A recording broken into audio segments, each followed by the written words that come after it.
तो आज मैं एक्सप्लेन करने वाला हूँ हाल ही में प्राइम वीडियो पे रिलीज हुई एक 2024 की एक्शन थ्रिलर फिल्म। इस फिल्म का नाम है युद्ध। तो अगर आपको ये वीडियो पसंद आता है तो वीडियो को भी लाइक कर दे, चैनल को भी सब्सक्राइब कर दें। तो मूवी की शुरुआत में हम एक आदमी को देखते हैं जिसे गोली लग जाती है और वो समुद्र में गिर जाता है। लेकिन ये आदमी है कौन और इसके साथ ये सब कुछ हो क्यों रहा है, ये सब जानने के लिए हम जाते हैं 25 साल पहले, जहाँ से ये पूरी कहानी शुरू हुई थी। मुंबई के पुलिस जिमखाना में पुलिस वालों के लिए एक प्रोग्राम रखवाया जाता है जिसमें इंस्पेक्टर गिरीश, कार्तिक और रहमान भी आए हुए थे।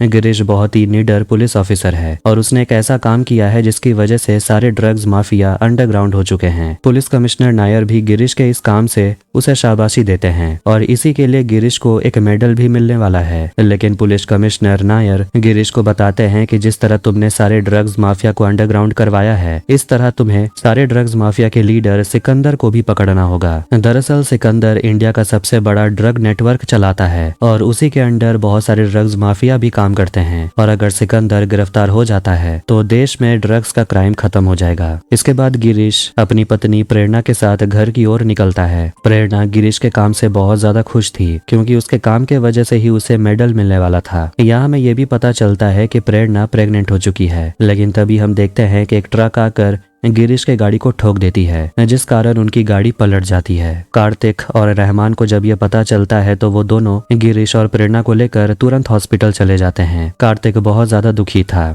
क्योंकि गिरीश उसका जिगरी दोस्त था। थोड़ी देर में डॉक्टर आकर उन दोनों को बताते हैं कि गिरीश और उसकी पत्नी मर चुके हैं, लेकिन उनके होने वाले बच्चे को उन्होंने बचा लिया। एक्सीडेंट होने के कारण प्रेरणा की वहीं पर मौत हो गई थी और इसके वजह से उसके होने वाले बच्चे को ब्लड सप्लाई नहीं मिल रहा था। डॉक्टर कार्तिक और रहमान से बच्चे को अच्छी तरह देखभाल करने के लिए बोलते हैं क्योंकि आगे चलकर बच्चे के दिमाग पर असर भी हो सकता है। अब कुछ साल बीत जाते हैं और कार्तिक गिरीश के बच्चे को अपने बेटे जैसे पालने लगता है और उसका नाम युद्ध रखता है। युद्ध जब स्कूल जा रहा था तो उसके क्लास के बच्चे एक छिपकली की पूंछ को काट देते हैं, जिसे देखकर युद्ध को काफी गुस्सा आता है और वो उस छिपकली को बचाकर अपने पास रखने लगता है। रहमान की एक बेटी भी होती है जिसका नाम है निखत। युद्ध और निखत दोनों बेस्ट फ्रेंड हैं और दोनों एक ही क्लास में पढ़ते हैं। लेकिन एक दिन उसके क्लास के बच्चे उसके छिपकली को मार ही देते हैं। ये बात जब युद्ध को पता चलती है तो वो उन लड़कों पर हमला करने लगता है, जिस कारण प्रिंसिपल उसके पिता को मिलने के लिए बुलाते हैं। कार्तिक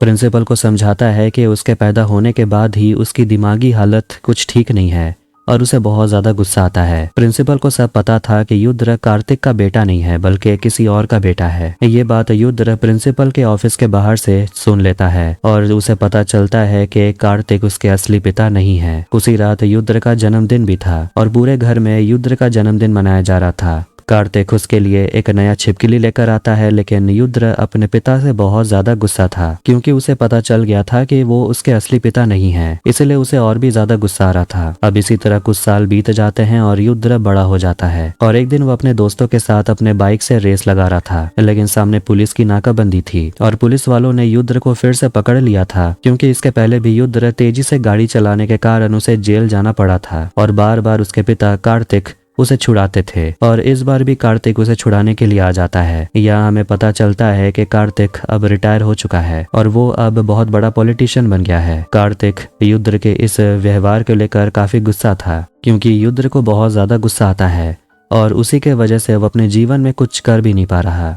रहमान कार्तिक को सलाह देता है कि नेशनल कैडेट ट्रेनिंग एकेडमी जो कि पुणे में है, वहाँ युद्ध को भर्ती करवा देने के लिए और वहाँ ट्रेनिंग हो जाने के बाद उसे पुलिस की नौकरी भी लग जाएगी। रहमान ये बताता है कि उसकी बेटी निखत भी पुणे में मेडिकल की पढ़ाई कर रही है। कार्तिक रहमान की बात मान लेता है और युद्ध को नेशनल कैडेट ट्रेनिंग एकेडमी में भर्ती करवा देता है। युद्ध एकेडमी में जाकर ट्रेनिंग करने लगता है, लेकिन इसी तरह 4 महीने और बीत जाते हैं और वहाँ पहली बार युद्ध निखत से मिलता है और निखत युद्ध से काफी गुस्से में थी क्योंकि उसे पुणे आए 4 महीने हो चुके हैं, लेकिन अब तक वो निखत से नहीं मिला था। निखत युद्ध को शनिवार के दिन एक क्लब में बुलाती है जहां वो लोग बैठकर अच्छी तरह बातें करेंगे। शनिवार का दिन आ जाता है और युद्ध क्लब के लिए निकल जाता है और वहां उसकी मुलाकात निखत से होती है। निखत युद्ध को अपने दोस्तों से मिलाती है और उसके बाद वो दोनों वहां पर बहुत ज्यादा मस्ती मजाक करते हैं। रात के समय निखत अपने सोशल मीडिया के कुछ लड़कों के फोटोज देख रही थी और ये देखकर उसके दोस्त बोलते हैं कि तुम्हें युद्ध के साथ रहना चाहिए क्योंकि तुम दोनों काफी अच्छे लगते हो। निखत तो पहले इनकार कर देती है कि उन दोनों के बीच ऐसा कुछ भी नहीं है, लेकिन अगले ही दिन युद्ध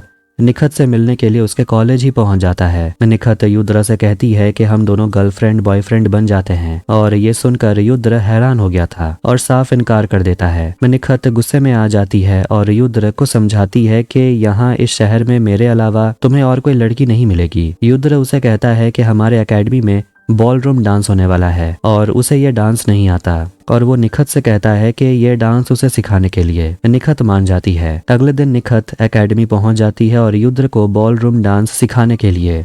निखत यहाँ ये भी बताती है कि उसे लिस्बन यूनिवर्सिटी में एडमिशन मिल गया है, जो कि पुर्तगाल में है, और उसे अपने पढ़ाई की पूरी स्कॉलरशिप मिली है। इसके बाद दोनों डांस करने लगते हैं, और इधर एकेडमी के बाहर हम देखते हैं कि एकेडमी का एक और स्टूडेंट एक लड़की से पूछता है क्या तुम मेरे साथ बॉलरूम डांस के लिए जाना चाहती हो, लेकिन वो लड़की मना कर देती है।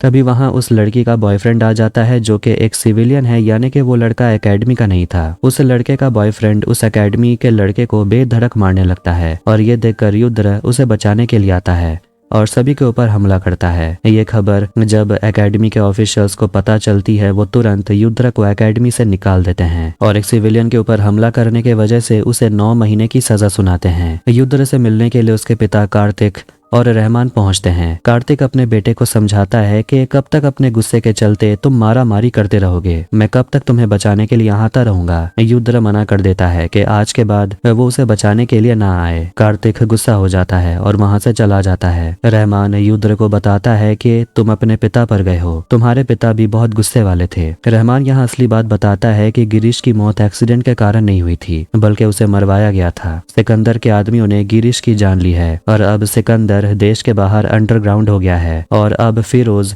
इंडिया का सबसे बड़ा ड्रग नेटवर्क चलाता है। रहमान युद्र से कहता है कि मैं सिकंदर को ढूंढना चाहता हूँ। ये भी बताता है कि जिस जेल के अंदर तुम जा रहे हो वो इंडिया का सबसे खतरनाक जेल है, और वो जेल में भूगोल नाम का कैदी भी मिलेगा, जो कि वहाँ का सबसे खतरनाक कैदी है। और वहाँ एक और कैदी है जिसका नाम नायडू है। नायडू फिरोज के लिए काम करता है, और वो भूगोल का बहुत बड़ा दुश्मन है। अगर तुम भूगोल को ठीक तरह से टॉलरेट कर पाओगे तो तुम नायडू की नजर में आ जाओगे, और इसके बाद नायडू तुम्हें फिरोज के पास पहुंचा देगा। जेल पहुंचने के बाद युद्र की मुलाकात भूगोल से होती है। भूगोल उसे डराने की कोशिश कर रहा था, लेकिन युद्र उसे धमकी देता है कि अगर मुझे कुछ हुआ तो तुम लोगों में से कोई भी नहीं बचेगा, और वहां उन लोगों की बात नायडू सुन लेता है। फिर अगले दिन भूगोल अपने कुछ आदमियों को लेकर आता है और युद्र के ऊपर हमला करने लगता है। युद्र एक एक कर सबको मारता है और सभी को घायल कर देता है। कुछ दिनों के बाद निखत युद्र से मिलने के लिए आती है और उसे बताती है कि कुछ हफ्ते में वो पुर्तगाल चली जाएगी अपनी मेडिकल की पढ़ाई के लिए।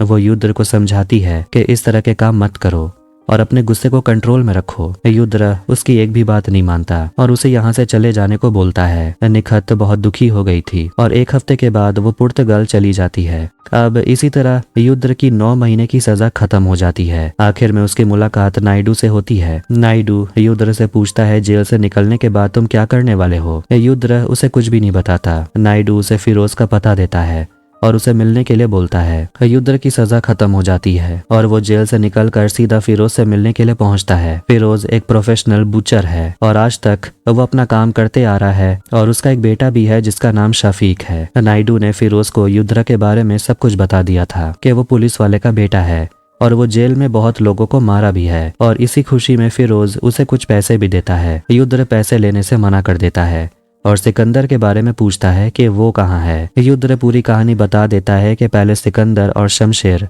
दोनों मिलकर इंडिया में ड्रग्स का धंधा चलाते थे और उसके नीचे फिरोज काम करता था, लेकिन सिकंदर और शमशेर दोनों दुबई चले गए और उसके बाद से फिरोज पूरे इंडिया में ड्रग्स का धंधा संभाल रहा है। सिकंदर और शमशेर ने फिरोज को 2 बार मारने की कोशिश भी की। फिरोज ने शमशेर को मार दिया लेकिन सिकंदर को जिंदा छोड़ दिया, और आज भी फिरोज सिकंदर को मारना चाहता है क्योंकि सिकंदर कभी भी फिरोज को मारने की कोशिश करेगा। फिरोज सिकंदर का पता दे देता है क्योंकि इसमें उसका ही फायदा है। सिकंदर बहामास में रहता है और उसे मारने के लिए युद्र भी वहां पहुंच जाता है। सिकंदर कुछ लड़कियों के साथ अपने जहाज में मजे कर रहा था, तभी उन लोगों को एक मछली मिलती है जिसके अंदर आवाजें आ रही थी। उस मछली को काटने के बाद उसके अंदर में एक टाइम बम रखा हुआ था, जिसे देखकर जहाज में जितने भी सिक्योरिटी गार्ड होते हैं वो सभी पानी में छलांग लगा देते हैं, लेकिन सिकंदर जहाज के ऊपर ही था। इधर युद्र को देखते हैं जो पानी के नीचे था और वो एक एक कर सभी बॉडीगार्ड को पानी में डुबा कर मार दे रहा था। इसके बाद युद्र जहाज के ऊपर आता है और सिकंदर को भी मार देता है।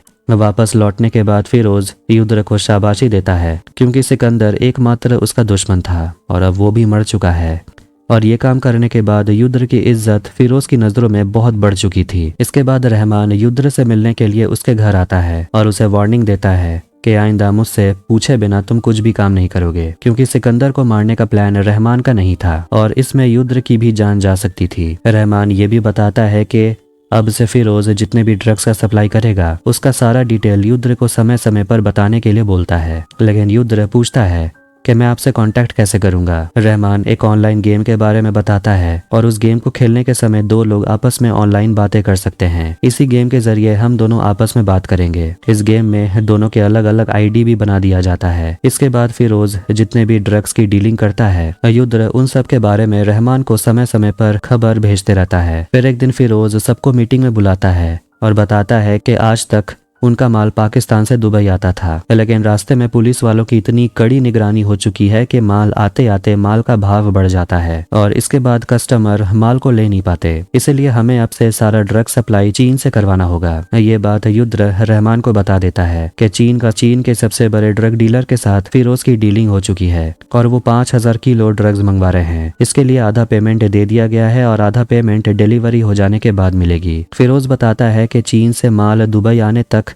3 हफ्ते लग जाएंगे और माल उठाने का जिम्मा युद्र को दिया जाता है और माल को डिस्ट्रीब्यूशन करने का काम वो अपने बेटे सफीक को देता है। इधर रहमान युद्र को बताता है कि फिरोज का ड्रग्स का माल मुंबई आएगा तब मुंबई पुलिस उसके माल के ऊपर कब्जा कर लेगी, जिसके बाद चाइनीज डीलर फिरोज को जिंदा नहीं छोड़ेंगे। कुछ दिन के बाद युद्र चाइना चला जाता है माल लेने के लिए और वहाँ चाइनीज डीलर के आदमी युद्र के पास आते हैं ड्रग्स का माल सप्लाई करने के लिए। सारा माल लोड करने के बाद युद्र समुद्र के रास्ते 5000 किलो ड्रग्स मुंबई ला रहा था। इधर रहमान अपने कमांडो की टीम को ड्रग्स का माल के ऊपर कब्जा करने के लिए भेज देता है। सभी कमांडो वाले चाइनीज वालों के ऊपर हमला कर देते हैं और युद्र के ऊपर भी हमला करने लगते हैं। युद्र किसी तरह अपनी जान बचाकर वहां से भागता है। कुछ कमांडोज ड्रग्स का कंटेनर ढूंढ लेते हैं लेकिन वो देखते हैं कि पूरा कंटेनर खाली है। लेकिन युद्रा सभी कमांडो को एक एक कर मारने लगता है। युद्रा फिर से एक बर्निंग फ्लेयर चलाता है पर वो देखता है वहां पर एक और कमांडो आता है। युद्रा कमांडो को मारता है लेकिन वो कमांडो युद्रा के पेट में गोली मार देता है जिससे कि वो समुद्र में गिर जाता है। वो हिंद महासागर में डूब गया था और वहां पर श्रीलंका के कुछ मछुआरे मछली पकड़ने के लिए आते हैं और वहां उन लोगों को युद्र की लाश मिलती है। वो लोग तुरंत उसे अपने वहां लेकर चले जाते हैं और उसका इलाज करते हैं। कुछ दिन के बाद युद्र की जान बच जाती है और युद्र रहमान को फोन करने की कोशिश करता है, लेकिन रहमान का फोन टैप हो रहा था और रेणुका भारद्वाज जो कि रहमान की सीनियर ऑफिसर है वो फोन उठाती है और रहमान का नाम लेती है। युद्र समझ जाता है कि इन सब के पीछे कोई और भी है। यहाँ फ्लैशबैक में दिखाया जाता है जब रहमान कंसाइनमेंट को पकड़ने की प्लानिंग करवा रहा था तब इसकी जानकारी उसने रेणुका को नहीं दी थी। रेणुका रहमान से पूछती है कि तुमने कमांडो के लिए एप्लीकेशन दिया था और यहाँ रहमान पूरी बात बताता है कि ड्रग्स का कंसाइनमेंट मुंबई आने वाला है। रहमान इस कंसाइनमेंट के बारे में रेणुका को नहीं बताना चाहता था और अगर ये बात किसी और को पता चल गया तो प्लान चौपट हो सकता था। इधर फिरोज को चाइनीज डीलर का फोन आता है और उसे 2 हफ्ते का समय देता है बाकी का पैसा पेमेंट करने के लिए। फिरोज काफी टेंशन में आ गया था क्योंकि ड्रग्स का माल उसके पास पहुंचा ही नहीं और अगर ये बात चाइनीज डीलर को पता चल जाएगी तो वो लोग उसे छोड़ेंगे नहीं। युद्र वापस मुंबई पहुंचता है और सीधा फिरोज से मिलने के लिए चला जाता है। युद्र उन लोगों को बताता है कि ड्रग्स का कंटेनर खाली था और उसमें ड्रग्स नहीं था। फिरोज उसे वीडियो दिखाता है और उस वीडियो में पता चलता है कि रहमान उस जहाज में था और रहमान सर्वर के द्वारा कंटेनर का डिटेल और जहाज का लोकेशन बदल देता है और ये ड्रग्स कहाँ पर है ये सिर्फ रहमान ही जानता है। और ये जो वीडियो वो लोग देख रहे थे ये वीडियो चाइनीज वालों ने फिरोज को दिया है और साथ में उन लोगों ने रहमान को भी पकड़ लिया है। तभी फिरोज का एक आदमी बताता है कि सर्वर के द्वारा एक फाइल अपलोड हुआ है जो कि पासवर्ड प्रोटेक्टेड है। फिरोज रहमान से पूछता है कि इस फाइल का पासवर्ड क्या है। रहमान को नहीं पता था। फिर फिरोज रहमान का पर्स निकालता है जिसमें निखत की फोटो थी। फिरोज समझ रहा था कि शायद ये पासवर्ड उसकी बेटी को पता होगा। रहमान घबराने लगता है और वो अपनी बेटी को इन सब में घसीटना नहीं चाहता था, इसलिए वो बताता है कि वो किसके लिए काम करता है। रहमान फिरोज का नाम लेता है, बताता है कि सिकंदर फिरोज को अपने बेटे जैसा मानता था और फिरोज ने सिकंदर को ही धोखा दिया। आज तक पता नहीं कि फिरोज का असली बाप कौन है क्योंकि सिकंदर फिरोज की माँ के साथ संबंध बनाया था और उसके पहले भी फिरोज की माँ बहुत लोगों के साथ संबंध बना चुकी थी। ये सब सुनकर शफीक गुस्से में आ जाता है और रहमान को गोली मार देता है। रहमान मरते मरते प्रार्थना करता है और मर जाता है। उसकी लाश को मुंबई के एक ब्रिज के नीचे लटका दिया जाता है और ये न्यूज़ पूरे शहर में दिखाया जाता है। निखत को पता चलता है कि उसके पिता मर चुके हैं। वो तुरंत इंडिया चली आती है और अपने पिता का अंतिम संस्कार कराती है। वहीं पर शफीक भी निखत को देख लेता है। शफीक तुरंत अपने पिता को आकर बताता है कि निखत अपने पढ़ाई के लिए पुर्तगाल चली जा रही है। फिरोज अपने बेटे को पुर्तगाल जाने को बोलता है पता लगाने के लिए कि आखिर उसके पिता ने पासवर्ड के बारे में क्या बताया था। फिरोज युद्रा को बंदी बना लेता है और बताता है कि उसका बेटा पुर्तगाल गया है निखत से पासवर्ड के बारे में पता करने। फिरोज अपने आदमियों से कहता है युद्र को मार डालने के लिए। जैसे ही उसके आदमी युद्र को मारने के लिए अंदर जाते हैं, युद्र अपने आप को छुड़ा लेता है और एक एक कर सभी को मार डालता है। फिर वो वहां से पुर्तगाल के लिए निकल पड़ता है और वहां जाकर वो निखत से मिलता है, लेकिन निखत उसे मिलना नहीं चाहती थी। निखत अपने पिता की मौत से बहुत ज्यादा डिस्टर्ब हो चुकी थी और युद्र के अलावा उसकी दुनिया में कोई और है भी नहीं। लेकिन युद्र समझाता है कि अब वो उसे छोड़कर कभी नहीं जाएगा, अब सारी जिंदगी वो उसी के साथ बिताएगा। इसके बाद दोनों एक साथ रहने लगते हैं और अगली सुबह निखत अपने कॉलेज आ रही थी। तभी शफीक वहां पहुंच जाता है और निखत का पीछा करने लगता है। युद्र भी शफीक को देख लेता है और निखत को बचाने के लिए दौड़ता है। निखत अपने कॉलेज में जाने के लिए बस में बैठती है और उसी बस में शफीक अपने आदमी के साथ चला जाता है। युद्र निखत को फोन करके बताता है कि उसके पीछे कुछ लड़के पड़े हुए हैं जो उसे मारना चाहते हैं और अगले बस में उतर जाने को बोलते हैं। निखत घबरा जाती है और अगले स्टॉप में उतर जाती है और दौड़कर एक रेस्टोरेंट में छुप जाती है। शफीक उसका पीछा करते करते रेस्टोरेंट तक पहुंच जाता है और निखत को ढूंढ लेता है और उसे पूछता है कि तुम्हारे पिता ने तुम्हें पासवर्ड के बारे में क्या बताया। लेकिन निखत को पासवर्ड के बारे में कुछ पता ही नहीं था। तभी अचानक युद्र वहां पहुंचता है और निखत को भागने के लिए बोलता है। निखत एक एक कर सब पर हमला करती है और इधर युद्र भी सबको मार डालता है। शफीक काफी ज्यादा गुस्से में आ गया था और वो युद्र के ऊपर हमला करता है और निखत से पासवर्ड के बारे में पूछता है। शफीक ये भी बताता है कि उसके पिता की मौत युद्र के सामने हुई थी और ये बात निखत को पता नहीं थी। युद्र शफीक के ऊपर हमला करता और एक चाकू से उसके सीने पर वार कर देता है, जिससे कि शफीक की वहीं पर मौत हो जाती है। निखत को यकीन नहीं हो रहा था कि युद्र के सामने ही उसके पिता की मौत हुई। युद्र इसके बारे में उसे बताया भी नहीं। युद्र बताता है कि तुम्हारे पिता ने तुम्हारी जान बचाने के लिए अपनी जान दी है और इन लोगों को लग रहा है कि पासवर्ड तुम्हारे पास है, इसलिए वो लोग तुम्हें मारने के लिए आए थे। युद्र रहमान की मौत का बदला लेना चाहता था, लेकिन निखत ऐसा नहीं करना चाहती, क्योंकि अगर युद्र को कुछ हो जाएगा तो निखत अकेली पड़ जाएगी, क्योंकि युद्र के अलावा उसकी दुनिया में कोई और नहीं है। युद्र ये भी बताता है कि मरते मरते रहमान उर्दू में कुछ प्रेयर पढ़ रहा था। ये सुनकर निखत कहती है कि ये प्रार्थना कुरान के सूरा अल बकारा चैप्टर 2 156 से है। युद्र समझ जाता है कि पासवर्ड यही हो सकता है। जब ये पासवर्ड से वो अनलॉक करने की कोशिश करता है, वो फाइल खुल जाती है और उसमें एक वीडियो रिकॉर्ड किया हुआ था जो रहमान मरने से पहले रिकॉर्ड करता है। उसमें रहमान बताता है कि 5000 किलो ड्रग्स वाइजैक के पोर्ट में रखा हुआ है और उसकी सारी डिटेल एक फोल्डर में था। वो ये भी बताता है कि रेणुका भारद्वाज इन सब में मिली हुई है। वो जानना चाहती थी कि ये 5000 किलो ड्रग्स कहाँ है, इसलिए मैंने ड्रग्स कंटेनर का लोकेशन चेंज करवा दिया। वो ये भी कहता है कि कोई भी हालत में ये ड्रग्स किसी के हाथ नहीं लगना चाहिए। युद्र तुरंत ये सारी बात अपने पिता कार्तिक को बताता है। ये सारी बात जानने के बाद कार्तिक हैरान हो गया था और ड्रग्स का कंटेनर सही सलामत रखने का जिम्मा वो अपने ऊपर ले लेता है। लेकिन युद्र कहता है कि फिरोज को मरना होगा क्योंकि उसने रहमान की जान ली है। कार्तिक अपने बेटे को रोकने की कोशिश करता है क्योंकि उसकी जान खतरे में आ सकती है, लेकिन युद्र अपने पिता की बात नहीं मानता और फिरोज को मारने के लिए चला जाता है। इसके बाद कार्तिक फिरोज को फोन लगाता है और फिरोज कार्तिक की आवाज सुनकर हैरान हो गया था और यहाँ हमें असली बात पता चलती है। दरअसल कार्तिक अपने पार्टी के फंड के लिए जाता है और इसीलिए वो फिरोज से डील करता है कि 5000 किलो ड्रग्स उसके पास है और इस 5000 किलो को 10,000 किलो में बदल कर उसमें जितना भी मुनाफा होगा वो आधा आधा वो लोग आपस में बांट लेंगे। लेकिन फिरोज कार्तिक की बात पर विश्वास नहीं करता। कार्तिक उसे एक और ऑफर देता है कि युद्र ने शफीक को मारा है और तुम युद्र को मार देना, क्योंकि युद्र तुम्हें मारने के लिए आ रहा है। युद्र को मारकर तुम अपना हिसाब बराबर कर लेना। फिरोज उसकी बात मान लेता है। इधर युद्र फिरोज के अड्डे तक पहुंच जाता है और उसके सारे आदमियों को मारता है, लेकिन युद्र घायल हो जाता है और उसे फिरोज के सामने लाया जाता है। फिरोज उसे देखकर काफी ज्यादा गुस्से में था क्योंकि उसी ने उसके बेटे को मारा है। युद्र को समझ नहीं आ रहा था कि आखिर फिरोज को कैसे पता कि वो यहाँ आने वाला था। फिरोज यहाँ उसे असली कहानी बताता है। कहता है कि 25 साल पहले एक रिश्वतखोर इंस्पेक्टर एक ईमानदार इंस्पेक्टर को मारने के लिए सिकंदर को सुपारी दी थी और सिकंदर ने मुझे भेजा था उस ईमानदार इंस्पेक्टर को मारने के लिए। फिरोज बताता है कि उस ईमानदार ऑफिसर का नाम था गिरीश, जो कि युद्र के असली पिता थे। जिस रिश्वतखोर ऑफिसर ने गिरीश को मारने की सुपारी दी थी उसका नाम कार्तिक है, जो अब पॉलिटिशियन बन चुका है।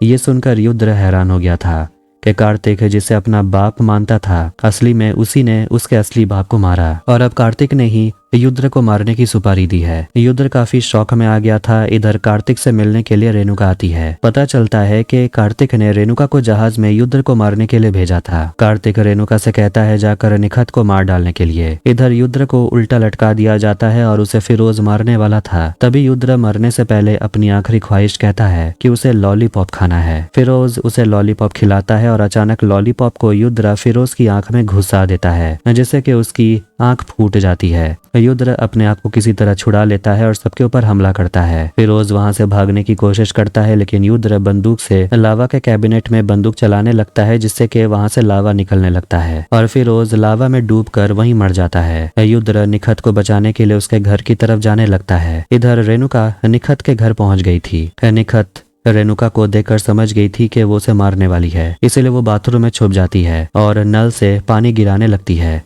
जैसे ही रेणुका बाथरूम के अंदर आती है, देखती है पूरा बाथरूम पानी से भर चुका था। तभी पीछे निखत आती है और अपना हेयर ड्रायर पानी में गिरा देती है और उसे ऑन कर देती है, जिससे कि रेणुका को करंट लगता है और रेणुका अंधाधुंध गोलियां चलाने लगती है, जिससे कि निखत को भी गोली लग जाती है। युद्र जैसे ही घर पहुंचता है वो देखता है निखत की हालत बहुत ही खराब थी, क्योंकि उसे गोली लग गई थी। वो तुरंत उसे हॉस्पिटल भेज देता है और इसके बाद युद्र वाइजैक पोर्ट चला जाता है ड्रग्स का माल लेने के लिए। लेकिन हम देखते हैं कि कार्तिक पहले ही वहां पहुंच गया था और वो सारा माल को अनलोड करवा रहा था, लेकिन युद्र वहां पहुंच जाता है और उसके सारे साथियों को मार डालता है। कार्तिक युद्र को देखकर घबरा गया था, क्योंकि युद्र उसे पूछता है कि आखिर उसने उसके पिता और रहमान और निखत को क्यों मारना चाहा। कार्तिक बात को घुमाने की कोशिश करता है और युद्र कार्तिक का गला दबाने लगता है।